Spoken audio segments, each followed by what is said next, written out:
Previously, on One Level at a Time, our hero Traevyn began using the potential of unfinished quests to his advantage. By partially completing Vampire Slayer and Jungle Potion, he opened up multiple new paths forward. But at the same time, a perilous mistake was made with the quest Pandemonium, leaving him stranded on an island with no vessel to board for safe passage through treacherous waters. Will he be able to navigate his way out of this predicament? What other quests hold within them the potential for good or for evil? Find out on today's episode.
Take me to it.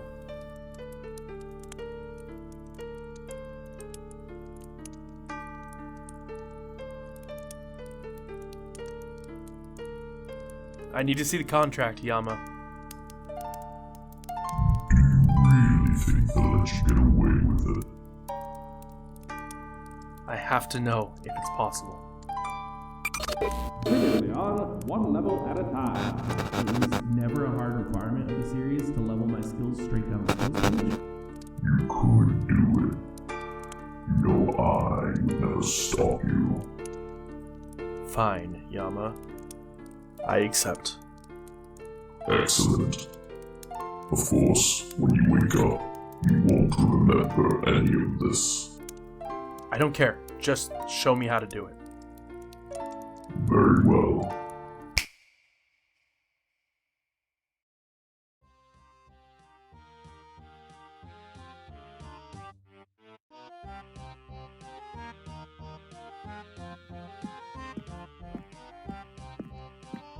I'm here to talk about your cargo.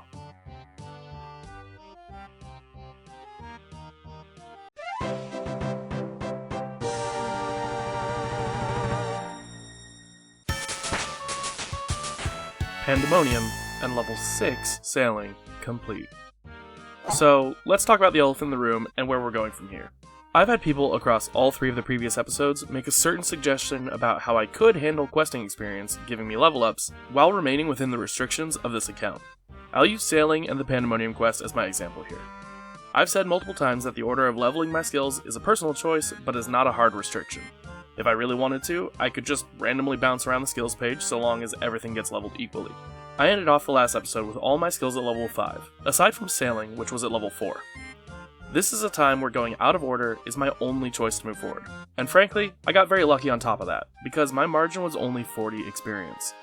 If I had trimmed my sails 3 more times at any point, you'd be watching me rebuild my account right now. Because sailing was my last level 5 and my first level 6, I was never outside of my account's restrictions.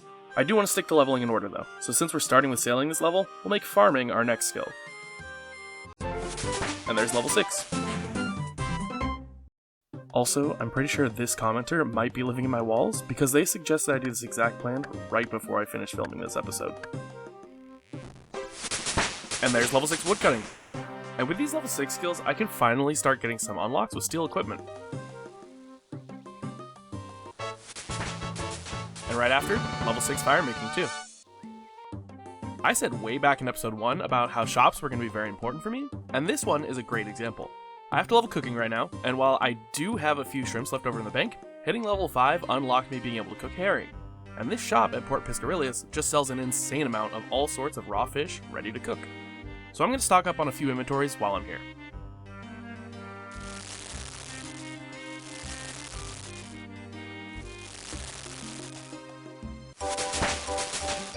Only burned a few for level 6 cooking. I'm not gonna lie, for some reason fishing is by far my least favorite skill. It feels so far away right now, but once I unlock Temperos, that'll probably end up being my main way of training fishing.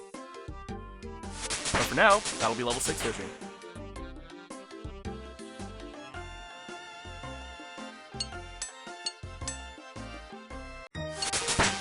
A few more arrow tips gets me level 6 smithing. I spent this level grabbing copper and tin just in case I needed it for some reason, that way I would have it in the bank, and there's level 6 mining. Side note, getting to edit these videos is like a miniature superpower. I can make it look so much more like I know what I'm doing if I just never show you guys these clips of me completely failing at something. This is going to be my last slow hunter level. I've got a plan to make these tracking areas ridiculously fast starting next level. Level 6 hunter, complete. Shout out to Madeline from my Discord, there's a link in the description below, who came to flame me for my weak construction level, but ended up being right on time for my level 6 Slayer party.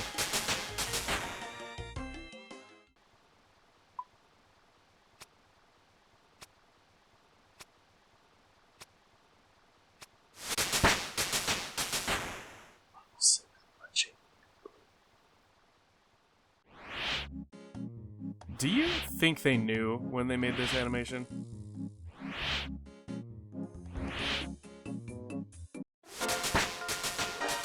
Level 6 crafting. Thieving's up next, so I'm gonna head over to Keldegrim real quick to check out that crafting stall I was talking about last episode. Wait, you have to unlock that with a quest. What gives? Yeah, actually about that. Way back when I had first started out, I did the start of the Giant Dwarf quest to open up Keldegrim. That way I could confirm about the blast furnace being unable to be used for strength training. But I forgot to hit record until the cutscene was playing, and it was before episode 1 had even released, so I still have the space station UI in that clip. Anyway, that's all to say, I've actually had Keldegrim accessible for quite some time, I just haven't really been using it.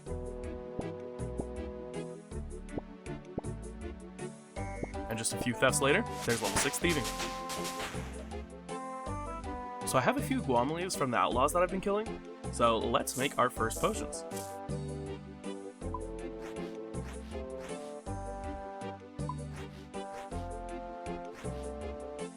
Well, I was really hoping that was going to get me to level 6, but I guess we're heading back to the jungle.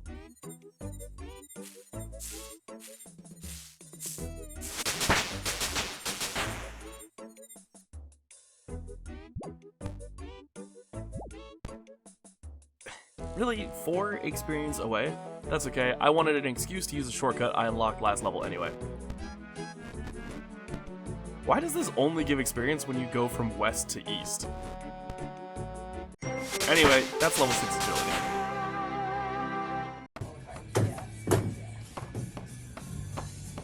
I work hard to make this house a home. The library bugged out on me again. There's something going on when the book you need is in this particular spot. Even this bot got stuck on it. Since this was also the first book that I was sent to look for, I tried searching all over, but I could not find anything. Eventually, I just had to give up and went AFK for an hour until it fixed itself. But there's level 6 rune crafting, and level 6 magic.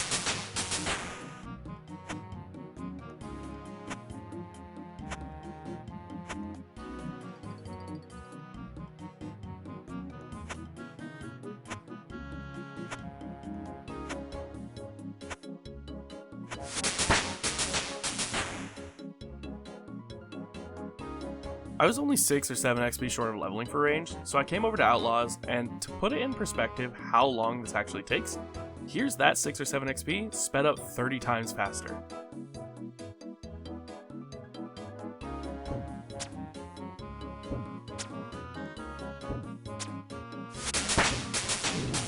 Level 6 range complete. Oh man, I have been waiting for this moment. With how insanely long strength and defense take, there's really no other option for where these lamps should go. With that, There's level 6 defense.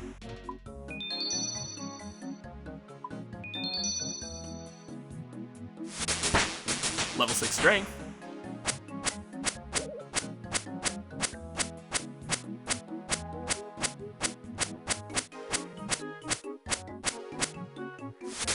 Level 6 attack.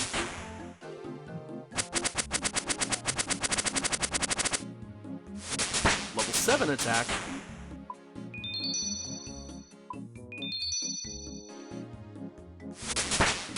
Level 7 strength.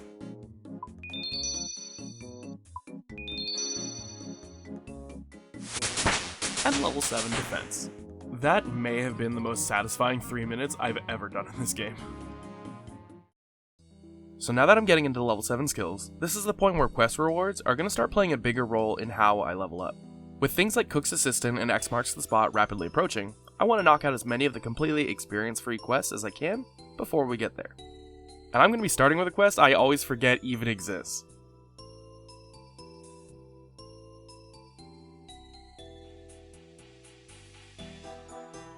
Clock Tower begins with us speaking to Brother Kojo in the tower just south of Ardoin. He tells us that the clock tower is broken and asks us to find the missing cogs to fix it. The floor color here very conveniently matches where the cogs got lost to, so I grabbed the red cog off the ground, the blue cog from this cage, the black cog from this random basement fire, and the white cog from this rat pen after I poisoned their food.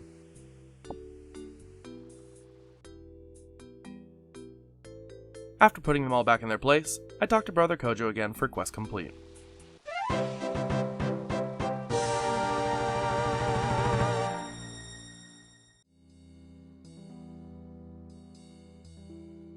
While we're in the area, we can start Sheep Herder by speaking with Counselor Hallgrive in Ardoin. Apparently there's a plague affecting the people of West Ardoin, and he's afraid some of the sheep have escaped from there and are now running wild just outside the city walls. He asks us to help round them up and safely dispose of them to prevent the spread of the plague. We buy a plague suit from the man outside and grab a cattle prod to start moving sheep. You know, this quest used to make me want to throw my computer out the window, but in recent months they actually made this quest a lot easier because the sheep can't get stuck anymore.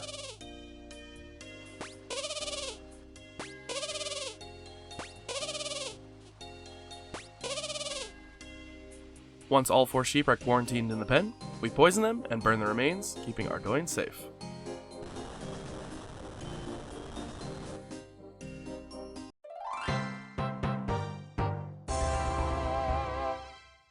I just got another genie on my way over to Gnomeball, so I'm kind of being forced to stay out of the wilderness until I can use up these lamps. And while I'm here at Gnomeball, I just want to say, Jagex, if the animation shows the ball going into the net, it should be a goal. Thank you for coming to my TED Talk.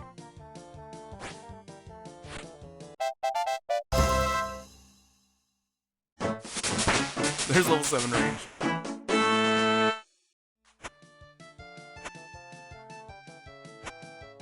Señora, por favor, no hace aquel aquí. Disculpe. Señora? I told you I don't speak Gnomish. Give me more. Legalmente, no puedo impedírtelo. Pero señora, por favor.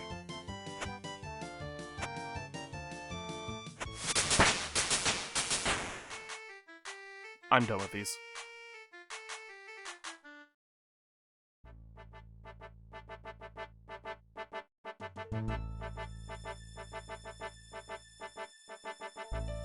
Shield of Arrav begins with us speaking to Reldo in the Varrock Palace, asking him for a quest.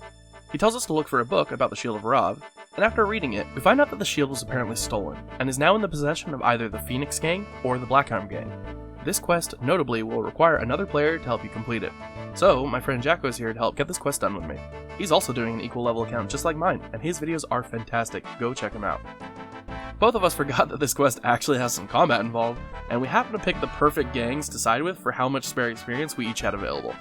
Wait, I have to kill someone? I need to kill Johnny the Beard. Hold on, I actually have to look up to see how much hit points this guy has. Not gonna lie, I totally forgot that I needed to kill anything. Yeah.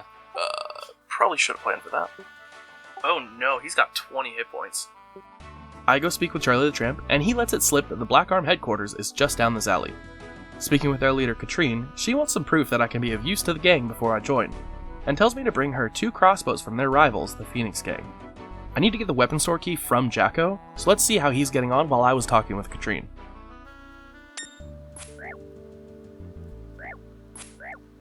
Okay. Made it out safe.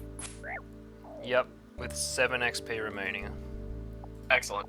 Pretty good. This is gonna be like a post-level 10 quest. I'm not on a goblin task. I can't afford this. And I just walk over and pick one up. I'm like, you've got to be kidding me.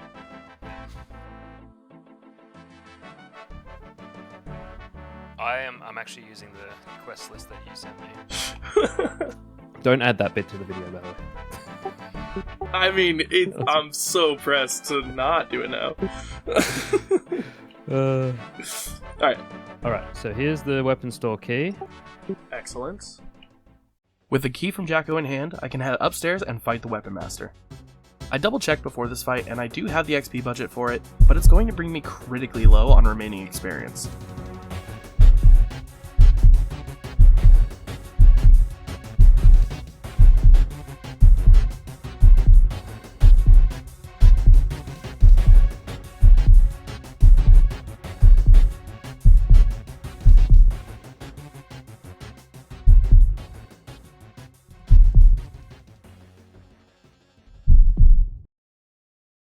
In the end, I managed to defeat the Weapon Master after a surprisingly tense fight. I grab the crossbows, and when I bring them back to Katrine, she lets us fully into the gang, and like any good criminal, I immediately go upstairs and steal the half of the shield of Arrav they keep in the cupboard. After returning the shield to the museum, I get 2 copies of the certificate stating I did so, and after Jacko does the same, we swap certificates and take our finished work to King Roll to finish the quest.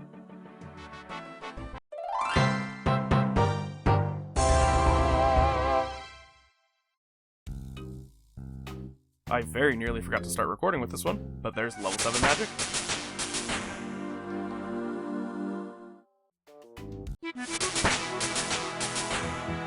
And level 7 rune crafting as well.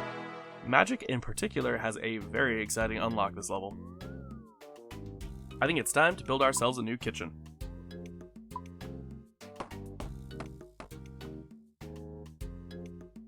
How did I forget nails? What the hell?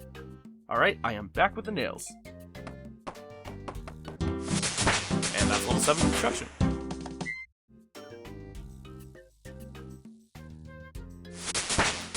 That is one very intense agility session later for level 7 agility. I love the notion that somehow standing here and rubbing these leaves in the middle of the jungle is making me a better alchemist. Anyway, here's level 7 herb lore. I'm back in Keldegrim for my thieving level, and I took a look at some of these stalls before I get them all angry at me for stealing. I'm really trying to get more familiar with the random shops in the game. You never know which one might sell something that you need later on.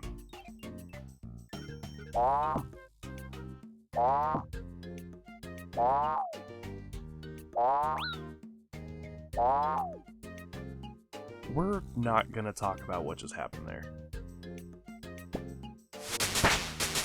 Level 7 thieving complete. I don't know why, but I always love glass blowing for crafting. It just feels so straightforward.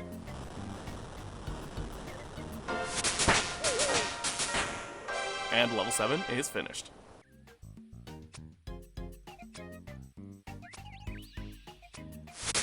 And right around the corner, that's level 7 fletching too.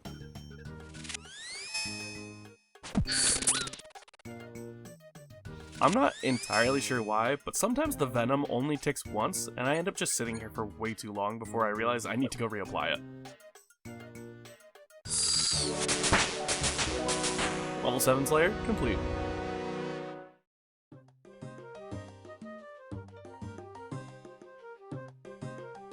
The dig site begins with us speaking to any of the students at the exam center south of Iraq.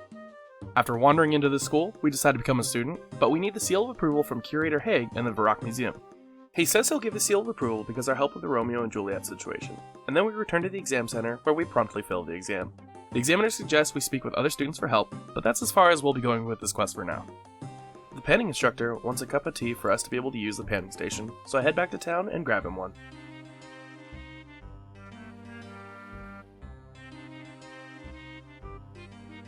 So this right here is why I started this quest. Panning at these spots on the dig site gives you a tiny amount of experience, and has what most people would consider to be a pretty crappy loot table. Usually, you just stay until you get the quest item and you never come back here, but this right here is what I'm after. You can get both uncut jade and uncut opals here, and this is my only way to access those gems without significant experience investments. Let me introduce you to the Ring of Pursuit. If you've been living under a rock for the past 2 years, they were changed from how they originally worked. Now, when you're wearing one of these rings, when you go to track hunter creatures, this ring will always reveal the full path, meaning you can just start and immediately go catch the creature. It unironically makes tracking one of the best things you can do to train hunter, while at the same time removing the painful process of going from spot to spot. So I used the silver I bought, the ring mold I stole, the gems I panned for, cut them with crafting, and now I've enchanted them with the magic level we just attained, all to help with the hunter levels that are coming up. This very basic ring feels like such a culmination of all the different skills coming together for this account. I love it. I don't actually remember where I got these cosmic runes from, but they were in my bank, so I'm gonna use them. Now that I have this ring, check this out. I literally don't even need to move for some of these. It's so nice.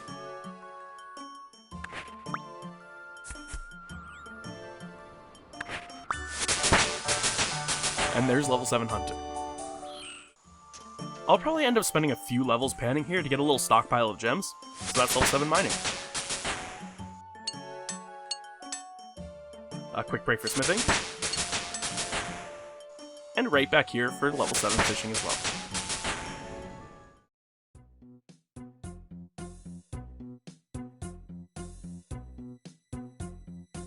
Ernest the chicken begins with us speaking to Veronica just outside of Draenor Manor. She tells us that her husband Ernest went inside the very obviously haunted manor an hour ago to ask for directions, and asks us to go find him. Inside, we meet Professor Odenstein, who explains that through a very understandable turn of events, Ernest is now a chicken. In order to turn him back to a human, we need to gather a few things throughout the manor. There's a maze of doors and levers downstairs to eventually find an oil can. I dig through the compost heap outside and find a key. I poison some fish food that I found inside and dump it into the piranha-infested fountain to find a pressure gauge. And using the key on this door under the stairs, I get the rubber tube. Taking them all upstairs, Odenstein fixes his machine, and Ernest is back to normal.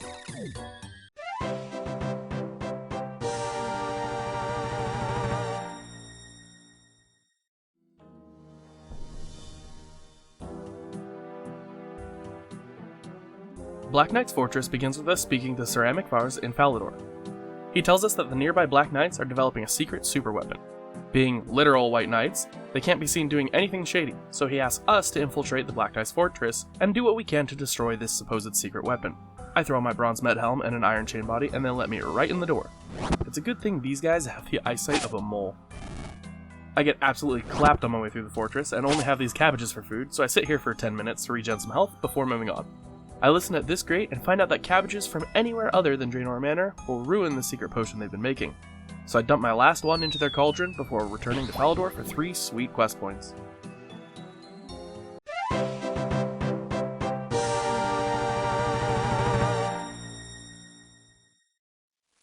Why is there a range here in a random abandoned house? It's close to a bank though, and it gets me cooking level 7. The number of fires I need to light in a row to get my next level really stands out to me as a visual indication of how much more XP is needed per level. And that is level 7 fire making. Just a few trees later, and we have level 7 wood cutting. One thing I really do enjoy about the whole crop protection system is how it gives a use for the previous crops as payment for the farmers. I'm sure once I'm farming stuff that has limited seed supplies, that's probably not going to seem as fun, but for now, that's level 7 farming.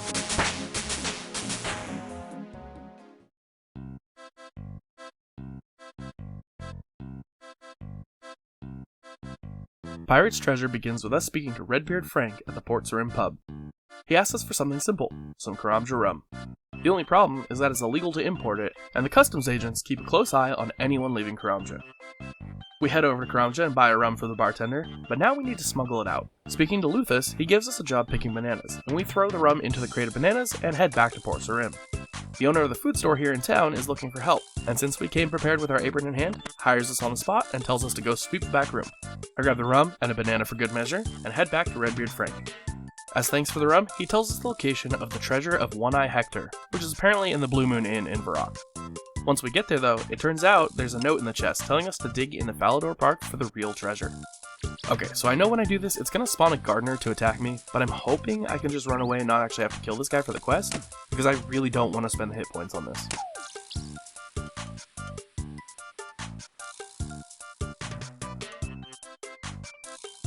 Okay, perfect. That worked so well. And there is quest complete.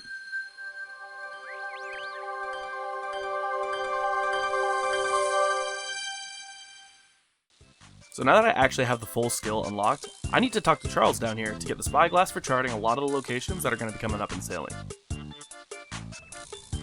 And because Pandemonium got me so close to leveling, this one right next to it is all I need to hit level 7.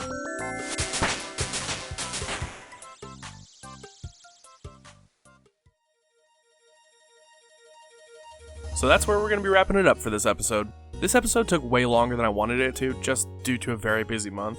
So I'm very happy to finally be getting this out there. I'm in the home stretch now to getting this account truly equally leveled, and I'm very excited to get right into making episode 5. As a small update on the channel, I'll be enabling membership soon, so if you have any suggestions for a theme for the ranks, or for specific perks, feel free to comment them below, or you can always join my Discord and reach out directly to me there. Thank you guys so much for watching, and I will see you in the next episode.